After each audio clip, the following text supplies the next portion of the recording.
Book 9, Chapter 4. Earthenware and Crystal. Day followed day. Calm gradually returned to the soul of La Esmeralda. Excess of grief, like excess of joy, is a violent thing which lasts but a short time. The heart of man cannot remain long in one extremity. The gypsy had suffered so much that nothing was left her but astonishment. With security, hope had returned to her. She was outside the pale of society, outside the pale of life, but she had a vague feeling that it might not be impossible to return to it. She was like a dead person, who should hold in reserve the key to her tomb. She felt the terrible images which had so long persecuted her gradually departing. All the hideous phantoms, Pierrat Torterue, Jacques Charmelot, were effaced from her mind, all, even the priest. And then Phoebus was alive. She was sure of it. She had seen him. To her, the fact of Phoebus being alive was everything. After the series of fatal shocks which had overturned everything within her, she had found but one thing intact in her soul, one sentiment: her love for the captain. Love is like a tree. It sprouts forth of itself, sends its roots out deeply through our whole being, and often continues to flourish greenly over a heart in ruins. And the inexplicable point about it is that the more blind is this passion, the more tenacious it is. It is never more solid than when it has no reason in it. La Esmeralda did not think of the captain without bitterness, no doubt. No doubt it was terrible that he also should have been deceived, that he should have believed that impossible thing, that he could have conceived of a stab dealt by her who would have given 1,000 lives for him. But after all, she must not be too angry with him for it. Had she not confessed her crime? Had she not yielded, weak woman that she was, to torture? The fault was entirely hers. She should have allowed her finger-nails to be torn out rather than such a word to be wrenched from her. In short, if she could but see Phoebus once more, for a single minute, only one word would be required, one look, in order to undeceive him, to bring him back. She did not doubt it. She was astonished also at many singular things, at the accident of Phoebus's presence on the day of the penance, at the young girl with whom he had been. She was his sister, no doubt. An unreasonable explanation, but she contented herself with it, because she needed to believe that Phoebus still loved her, and loved her alone. Had he not sworn it to her? What more was needed, simple and credulous as she was? And then, in this matter, were not appearances much more against her than against him? Accordingly, she waited. She hoped. Let us add that the church, that vast church, which surrounded her on every side, which guarded her, which saved her, was itself a sovereign tranquilizer. The solemn lines of that architecture, the religious attitude of all the objects which surrounded the young girl, the serene and pious thoughts which emanated, so to speak, from all the pores of that stone, acted upon her without being aware of it. The edifice had also sounds fraught with such benediction and such majesty that they soothed this ailing soul. The monotonous chanting of the celebrants, the responses of the people to the priest, sometimes inarticulate, sometimes thunderous, the harmonious trembling of the painted windows, the organ, bursting forth like 100 trumpets, the 3 belfries, humming like hives of huge bees, that whole orchestra on which bounded a gigantic scale, ascending, descending incessantly from the voice of a throng to that of one bell, dulled her memory, her imagination, her grief. The bells in particular lulled her. It was something like a powerful magnetism which those vast instruments shed over her in great waves. Thus every sunrise found her more calm, breathing better, less pale. In proportion as her inward wounds closed, her grace and beauty blossomed once more on her countenance, but more thoughtful, more reposeful.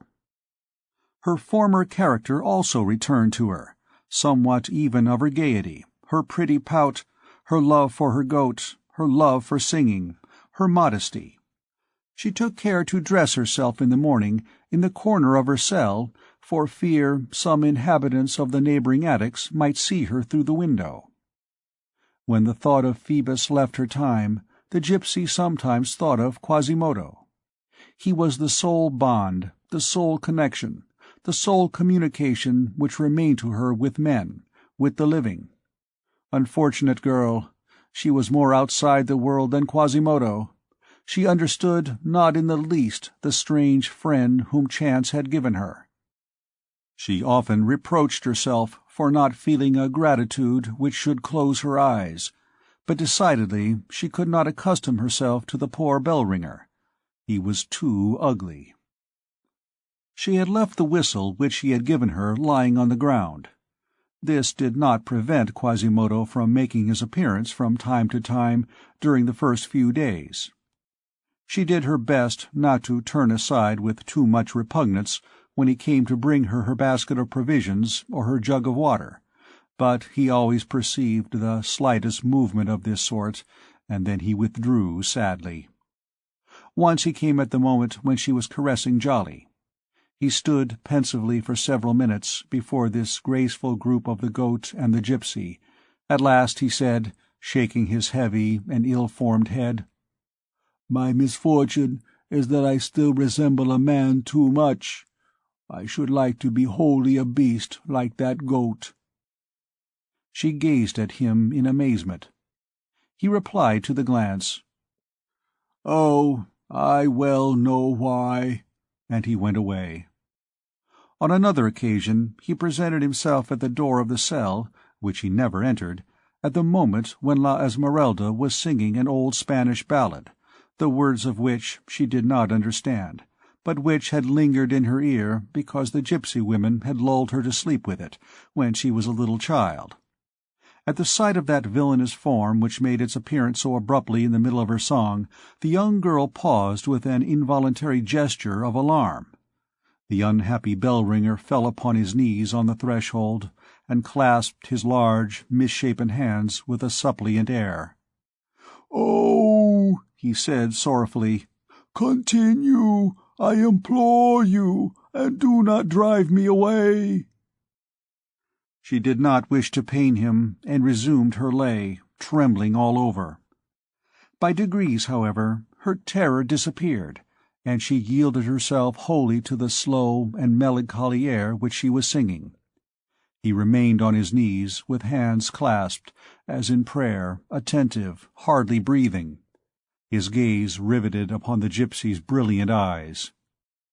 On another occasion he came to her with an awkward and timid air. "Listen," he said, with an effort. "I have something to say to you." She made him a sign that she was listening. Then he began to sigh, half opened his lips, appeared for a moment to be on the point of speaking. Then he looked at her again, shook his head, and withdrew slowly, with his brow in his hand, leaving the gypsy stupefied.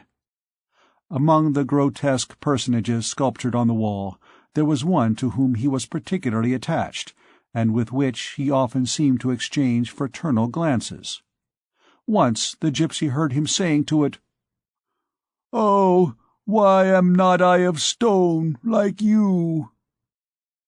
At last, one morning, La Esmeralda had advanced to the edge of the roof, and was looking into the Place over the pointed roof of Saint-Jean-le-Rond.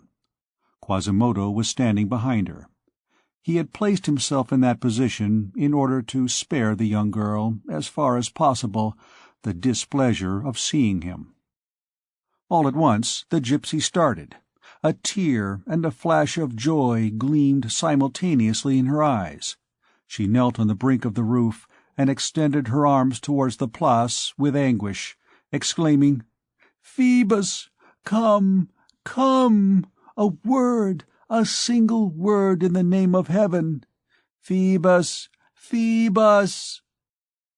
Her voice, her face, her gesture, her whole person, bore the heart-rending expression of a shipwrecked man who was making a signal of distress to the joyous vessel which is passing afar off in a ray of sunlight on the horizon.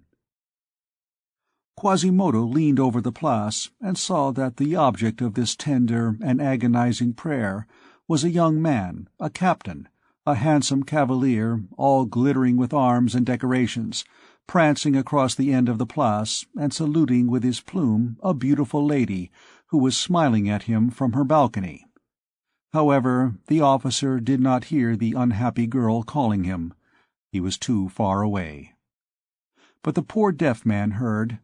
A profound sigh heaved his breast. He turned round. His heart was swollen with all the tears which he was swallowing. His convulsively clenched fists struck against his head, and when he withdrew them there was a bunch of red hair in each hand. The gypsy paid no heed to him. He said, in a low voice, as he gnashed his teeth, "Damnation! That is what one should be like. 'Tis only necessary to be handsome on the outside." Meanwhile she remained kneeling, and cried with extraordinary agitation, "Oh, there he is, alighting from his horse! He is about to enter that house! Phoebus! He does not hear me! Phoebus! How wicked that woman is to speak to him at the same time with me! Phoebus! Phoebus!" The deaf man gazed at her. He understood this pantomime. The poor bell-ringer's eye filled with tears, but he let none fall. All at once he pulled her gently by the border of her sleeve. She turned round. He had assumed a tranquil air. He said to her, "Would you like to have me bring him to you?" She uttered a cry of joy. "Oh, go, hasten, run, quick! That captain! Bring him to me! I will love you for it!"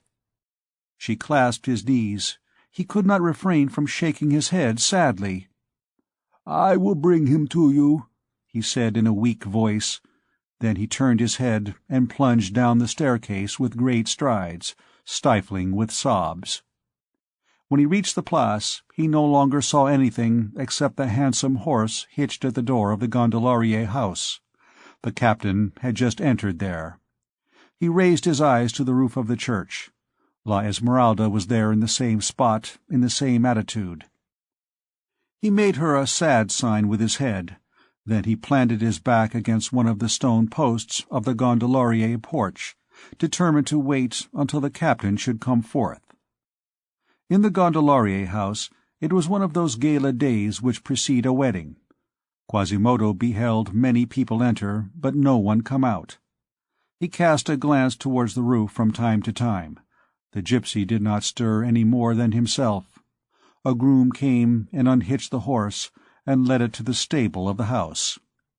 The entire day passed thus, Quasimodo at his post, La Esmeralda on the roof, Phoebus, no doubt, at the feet of Fleur-de-Lis.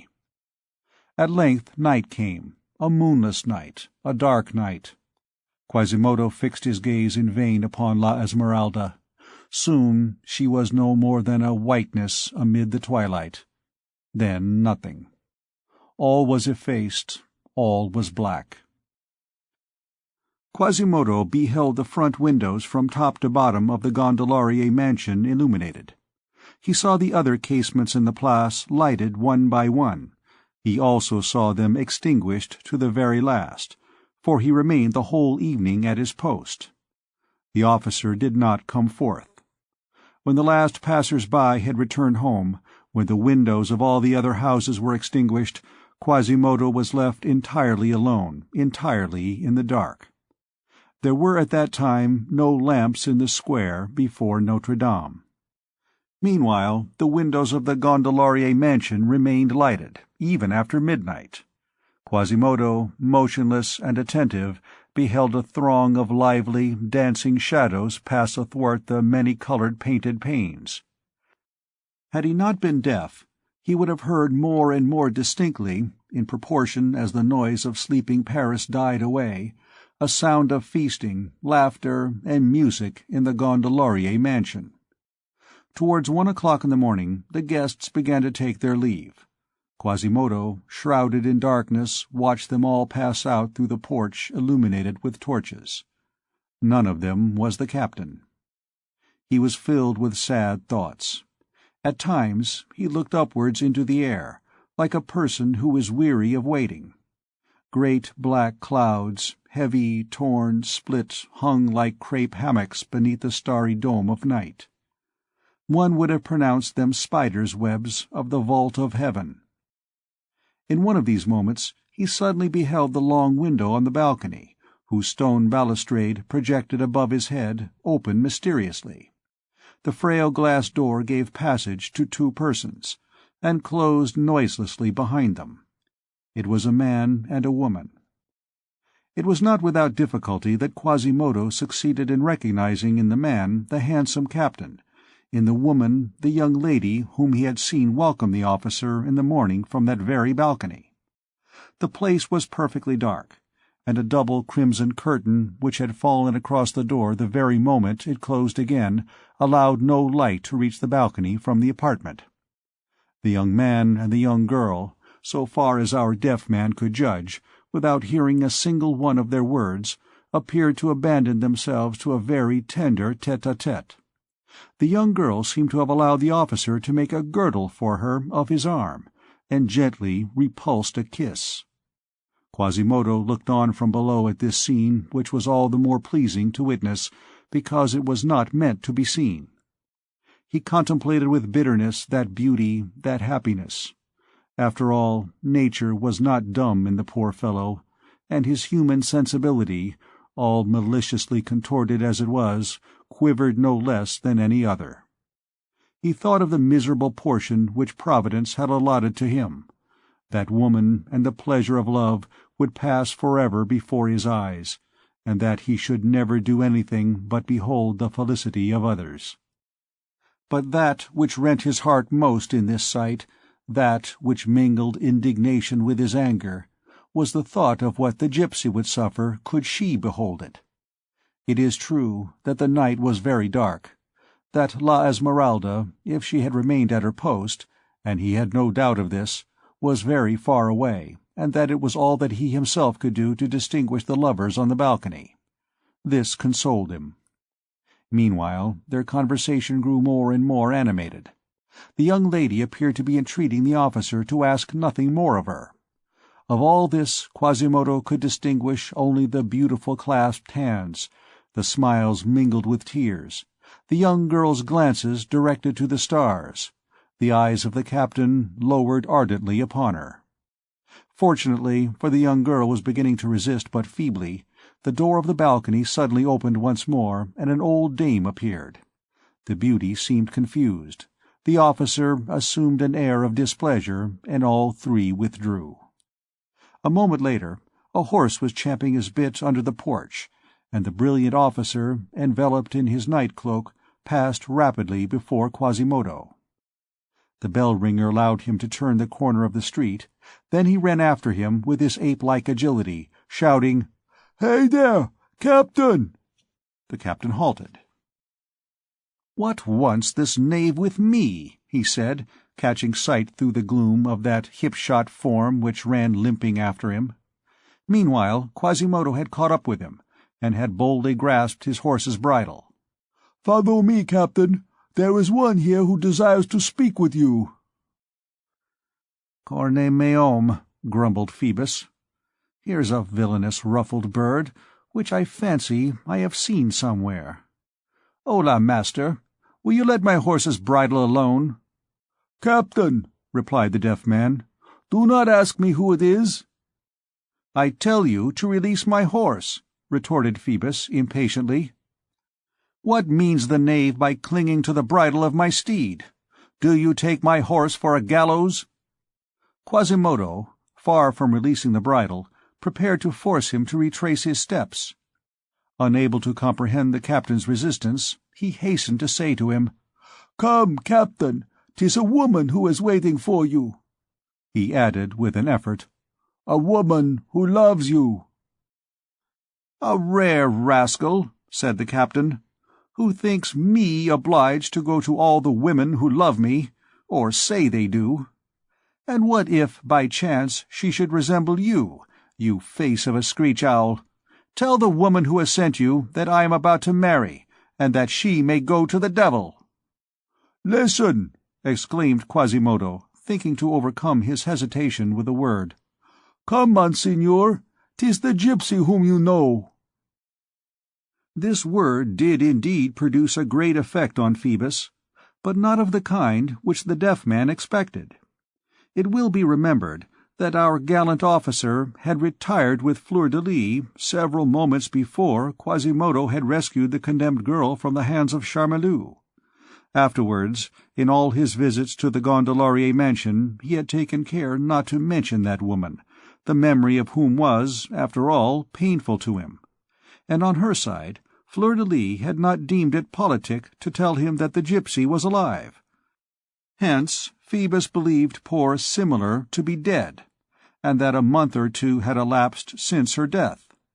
Let us add that for the last few moments the captain had been reflecting on the profound darkness of the night, the supernatural ugliness, the sepulchral voice of the strange messenger, that it was past midnight, that the street was deserted, as on the evening when the surly monk had accosted him, and that his horse snorted as it looked at Quasimodo.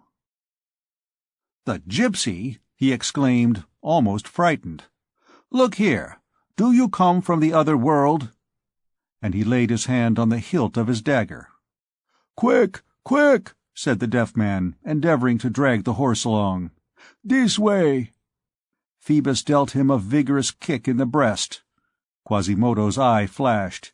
He made a motion to fling himself on the captain. Then he drew himself up stiffly and said, "Oh, how happy you are to have someone who loves you!" He emphasized the words "someone," and loosing the horse's bridle, "Begone!"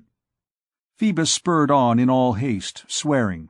Quasimodo watched him disappear in the shades of the street. "Oh," said the poor deaf man, in a very low voice, "to refuse that—" He re-entered Notre Dame, lighted his lamp, and climbed to the tower again. The gypsy was still in the same place as he had supposed. She flew to meet him, as far off as she could see him. "Alone!" she cried, clasping her beautiful hands sorrowfully. "I could not find him," said Quasimodo coldly. "You should have waited all night," she said angrily. He saw her gesture of wrath, and understood the reproach. "I will lie in wait for him better another time," he said, dropping his head. "Begone," she said to him. He left her. She was displeased with him. He preferred to have her abuse him rather than to have afflicted her. He had kept all the pain to himself. From that day forth, the gypsy no longer saw him. He ceased to come to her cell. At the most, she occasionally caught a glimpse at the summit of the towers of the bell-ringer's face turned sadly to her. But as soon as she perceived him, he disappeared. We must admit that she was not much grieved by this voluntary absence on the part of the poor hunchback. At the bottom of her heart she was grateful to him for it. Moreover, Quasimodo did not deceive himself on this point. She no longer saw him, but she felt the presence of a good genius about her. Her provisions were replenished by an invisible hand during her slumbers. One morning she found a cage of birds on her window. There was a piece of sculpture above her window which frightened her. She had shown this more than once in Quasimodo's presence. One morning, for all these things happen at night, she no longer saw it. It had been broken. The person who climbed up to that carving must have risked his life. Sometimes in the evening she heard a voice, concealed beneath the windscreen of the bell tower, singing a sad, strange song, as though to lull her to sleep. The lines were unrhymed, such as a deaf person can make. Ne regardez pas la figure, jeune fille, regardez l'écure, l'écure d'un beau jaune, homme est souvent déformé. Il a des cours à l'amour, ne se conservez pas. J'enfile, les sapins, n'est-ce pas beau? N'est-ce pas beau comme la paupière? Mais il garde son feuillage levé. Et là, et quoi bon dire s'il est? C'est qui n'est-ce pas beau à tour de trait? La beauté n'aime que la beauté. Avril tourné la douce à janvier. La beauté est parfaite, la beauté pour tout. La beauté est la seule chose qui n'existe pas de mi. Le corbeau ne volait que le jour, le hibou ne volait que la nuit. La cygne volait la nuit et la jour. Look not at the face, young girl, look at the heart. The heart of a handsome young man is often deformed. There are hearts in which love does not keep. Young girl, the pine is not beautiful. It is not beautiful like the poplar, but it keeps its foliage in winter. Alas, what is the use of saying that? That which is not beautiful has no right to exist. Beauty loves only beauty. April turns her back on January. Beauty is perfect. Beauty can do all things. Beauty is the only thing which does not exist by halves. The raven flies only by day, the owl flies only by night, the swan flies by day and by night. One morning, on awaking, she saw on her window 2 vases filled with flowers. One was a very beautiful and very brilliant, but cracked vase of glass.